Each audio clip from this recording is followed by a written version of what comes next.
সম্প্রদায় তোরা আওয়ামী লীগ করিস যাই করিস এখন আওয়ামী লীগ বিএনপির কোনো ভেদাভেদ নেই। এখন আওয়ামী লীগের বিএনপি একই দিয়েছে, বুঝতে পারিস?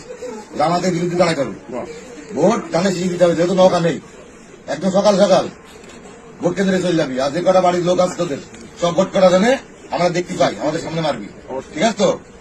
বিএনপি নির্বাচনে হারবি, কারণ তারা মানুষের সামনে ভীষণ দেখায় না, তারা মানুষের সামনে ভুল আত্মবিশ্বাস দেখায়।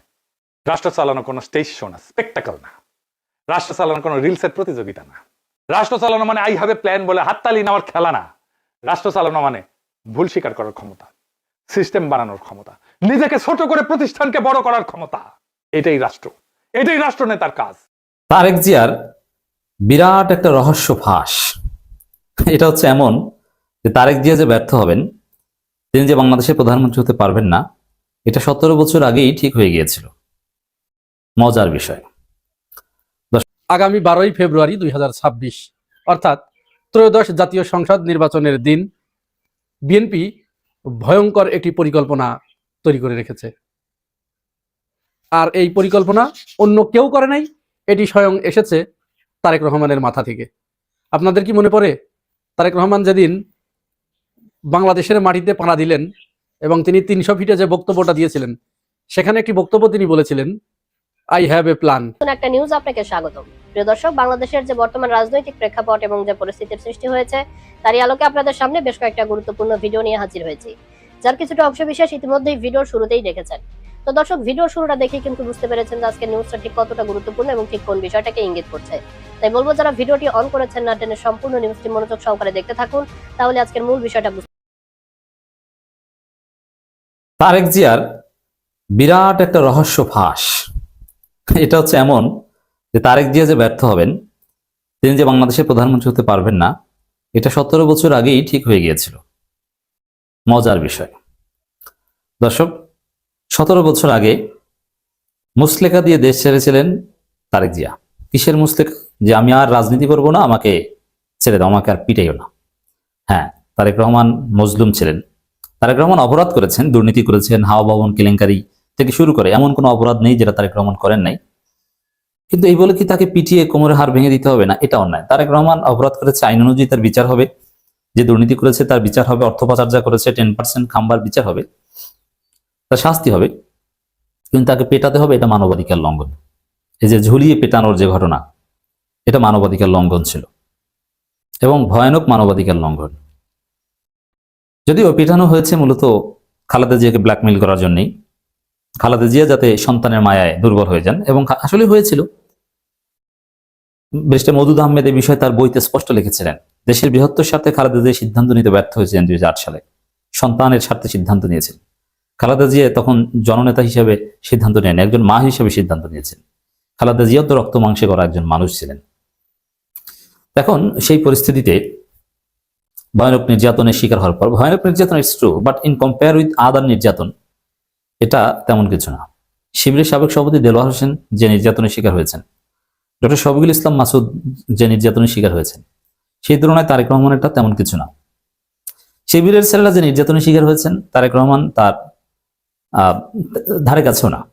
যতটুকু নির্যাতনের শিকার হচ্ছেন এটাই অনেক, আমরা কোনোটাই সমর্থন করব না। সেই তারেক রহমান মুসলেকা দিয়ে লন্ডনে চলে গেছেন। কিসের মুসলেকা? রাজনীতি করব না।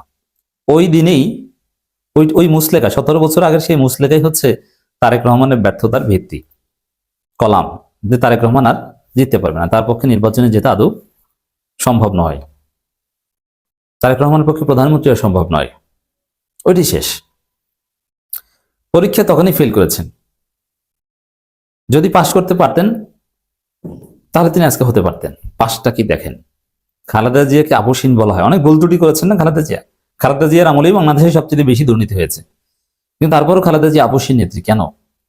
তাকে বারবার বিদেশ যাওয়ার প্রস্তাব দেয় যে আপনি বিদেশ চলে যান, কিন্তু যাননি, তিনি দেশে থেকেছেন। খালেদা জিয়া পরীক্ষা পাশ করেছেন। এই জায়গায় আজকে যে আলাপ আলোচনা হচ্ছে, লন্ডন ফেরত মুফতি, আবার শারজিস আলম বলছেন দেশের বাইরে বসে বাংলাদেশে ভাগ্য নির্ধারণ করার দিন আর নাই। আমির জামাত বলছেন বসন্তের কোকিল 17 বছর পরে সে কুহু কুহু করছে। মানে এটা স্পষ্ট যে বাংলাদেশের জনগণ কোনো বিদেশি নেতাকে মানতে চায় না। সারা বছর 17 বছর বিদেশ থাকবেন, আর বাংলাদেশে মানুষ রক্ত দিয়েছে, জেল খেটেছে, জেল থেকে বের হয়েছে, আর আপনাকে বিদেশ থাকতে হয়েছে। না, এরকম নেতা তো আমাদের দরকার নেই। আমাদের নেতা দরকার এরকম, যিনি বাংলাদেশ ছেড়ে যাবেন না, যিনি জেলে যাবেন, জেল থেকে বের হবেন এবং এইভাবে বাংলাদেশের ভাগ্য পরিবর্তন করবেন, যিনি যে কোনো পরিস্থিতিতে বাংলাদেশই থাকবেন। যে দেশ ছেড়ে যাবে সে তো আমাদেরকে বিপদে রেখে চলে যাবে। যেমন হাসিনা আওয়ামী লীগকে বিপদে রেখে চলে গিয়েছে, আওয়ামী লীগের লোকজন গণধোলাই খেয়েছে, আর হাসিনা ঠিকই চলে গিয়েছে। হাসিনা না চলে গেলে হাসিনা হয়তো বা জেলে থাকতেন, কিন্তু ওইভাবে আওয়ামী লীগের উপর নির্যাতন হতো না, ওইভাবে সবকিছু ভেঙে ফেলা এটা ঘটতো না। আগামী 12ই ফেব্রুয়ারি 2026 অর্থাৎ ত্রয়োদশ জাতীয় সংসদ নির্বাচনের দিন এখানে বিএনপি দেশের বাইরে বসে বাংলাদেশের ভাগ্য নির্ধারণ করার পরিকল্পনা অধিকার নেই। তৈরি করে এই কথা সার্জিসের এই কথার অর্থ হচ্ছে এটাই, আর তারেক এই রহমানের পরিকল্পনা প্রধানমন্ত্রী অন্য কেউ করে নাই, এটি স্বয়ং এসেছে তারেক রহমানের মাথা থেকে। আপনাদের কি মনে পড়ে তারেক রহমান যেদিন বাংলাদেশের মাটিতে পাড়া দিলেন এবং তিনি 300 ফিটে যে বক্তব্যটা দিয়েছিলেন, সেখানে একটি বক্তব্য তিনি বলেছিলেন, আই হ্যাভ এ প্ল্যান। মনে পড়ে আপনাদের? সে যখন বাংলাদেশে আসে তার আগেই ওইখানে বসে কিছু প্ল্যান সে করে আসে। এই প্ল্যানগুলো জানতো শুধুমাত্র ইন্ডিয়া, কারণ ইন্ডিয়ার সাথে তার এই প্ল্যানটা হয়েছিল। আর বাংলাদেশে হাসিনাপন্থী যে আমলাগুলো আছে, যে পুলিশ প্রশাসন আছে, যে বেনজিরের পুলিশ আছে, যে মনিরুলের পুলিশ আছে, যে হারুনের পুলিশ আছে, এরা জানতো। যার কারণে তিনি সেখানে খুব সচেতন ভাবেই এই কথাটি বলেছিলেন যে আই হ্যাভ এ প্ল্যান। আর সেই প্ল্যানটা নির্বাচনের দিনকে কেন্দ্র করে। আপাতত আমরা এটুকু বলতে পারি যে আগামী 12 তারিখের নির্বাচন হচ্ছে না। এই নির্বাচন বানচাল করার জন্য যত ধরনের উস্কানি, নির্বাচন বানচাল করার জন্য যা যা করা দরকার সব করছে বিএনপি। আর এটি কি বিএনপি শুধু নিজেদের বুদ্ধিতে করছে, ওই কর্মী সমর্থকরা করছে? না, এটি ভাবলে কিন্তু আমাদের ভুল হবে। এটি স্বয়ং তারেক রহমান এবং তার স্ট্যান্ডিং কমিটির সদস্যরা তার নেতাকর্মীদেরকে বলে দিয়েছে যে তোমরা এই করো। এইভাবে যেখানেই জামাত ইসলামের লোকজন ভোট চাইতে বের হবে, এনসিপির লোকজন যেখানেই ভোট চাইতে বের হবে, সেখানেই তোমরা তাদের উপরে হামলা করবে, তাদের উপরে আক্রমণ করবে। ফলটা হবে কি? দুইটা ফল হবে। মূলত এখানে এক ঢিলে দুইটা পাখি মারার জন্য তারেক রহমান এই প্ল্যানটা তাদেরকে দিয়েছে।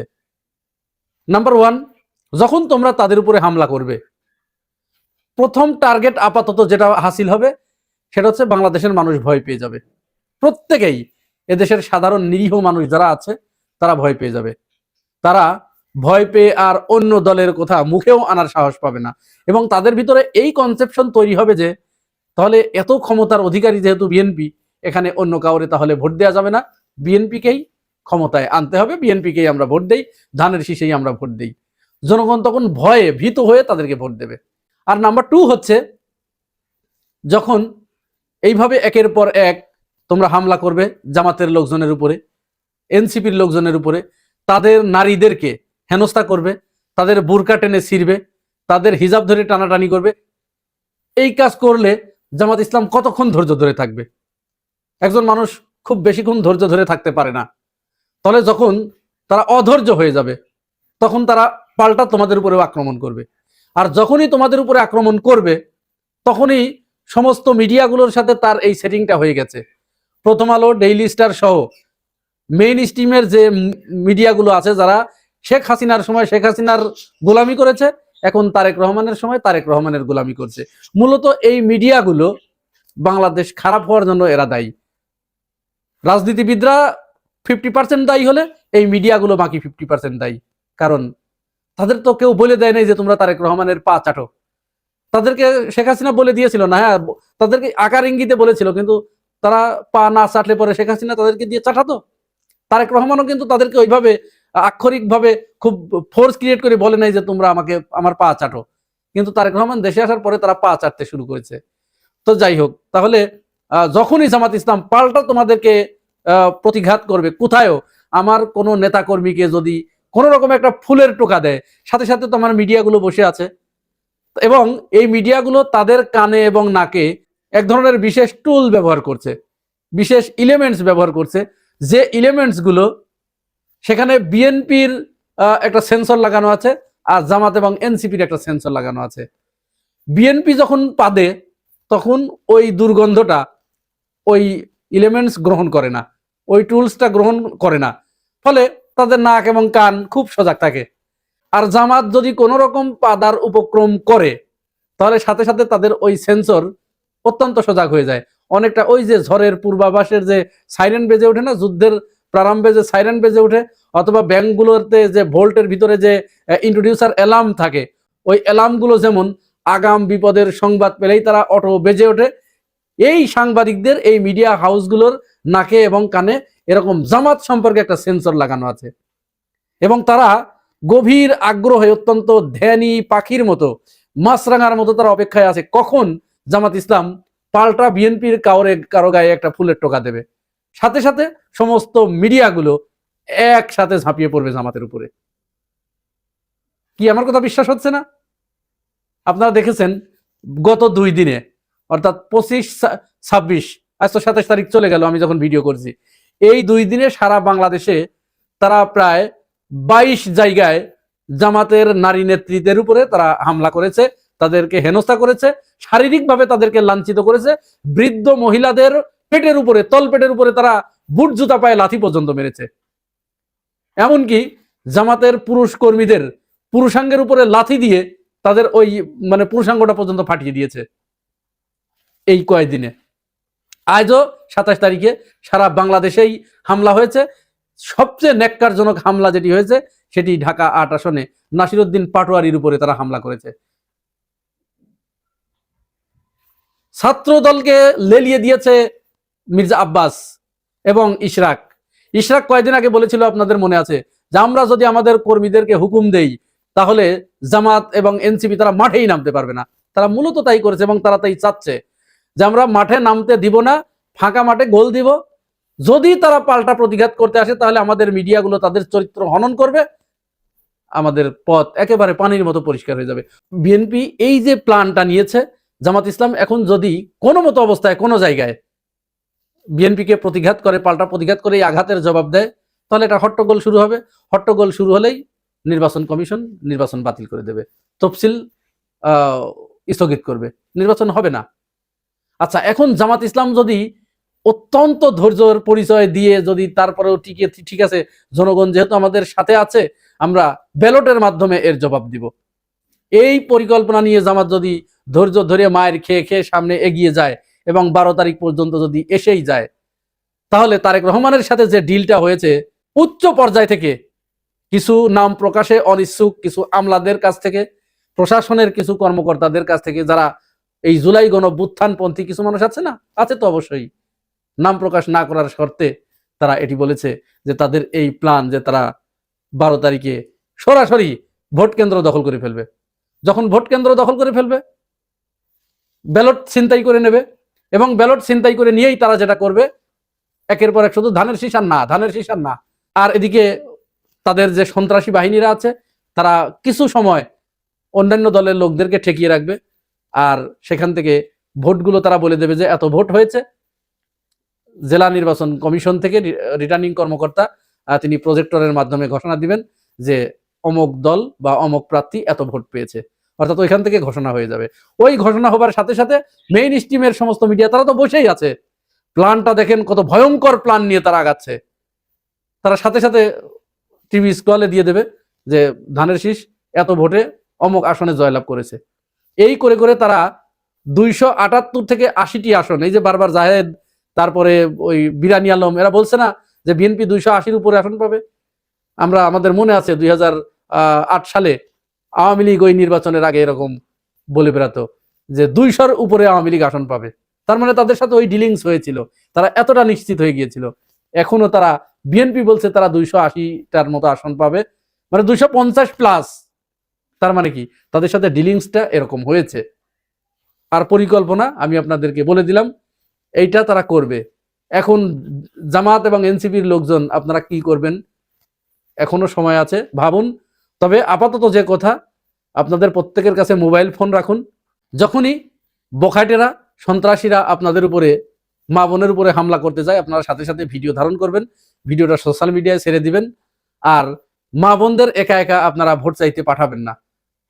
তারা যদি মা বোনদের একা একা পায় তাহলে এমনকি ধর্ষণের মতো ঘটনাও ঘটাতে তারা বিন্দুমাত্র দ্বিধা করবে না, এবং এই ব্যাপারে আমাদের বাংলাদেশের বর্তমান যে মিডিয়াগুলো আছে কেউ কোনো কথা বলবে না। তারা এই যে কাজী জেসিন একজন আছে, ওই যে যমুনা টিভির নিকোল আছে, এরা সব এক ঝাঁকের কই, এরা কেউ কিচ্ছু বলবে না।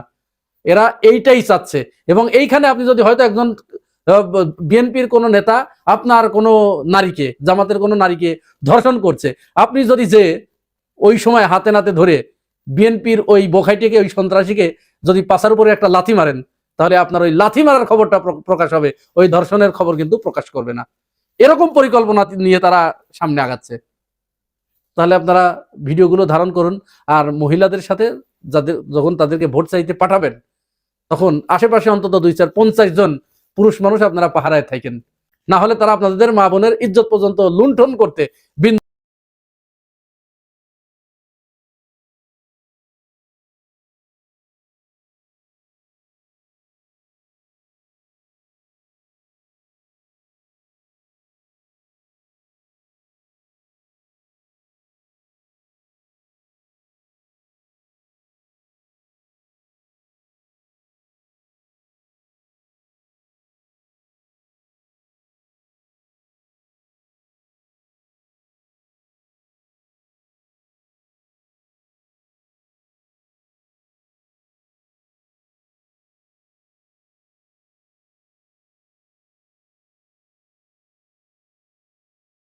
দর্শক, সম্পূর্ণ ভিডিওটি দেখলেন, আশা করি বিষয়টি বুঝতে পেরেছেন। এ নিয়ে আপনার গুরুত্বপূর্ণ মন্তব্যটি অবশ্যই কমেন্ট বক্সে জানিয়ে দিবেন। ধন্যবাদ।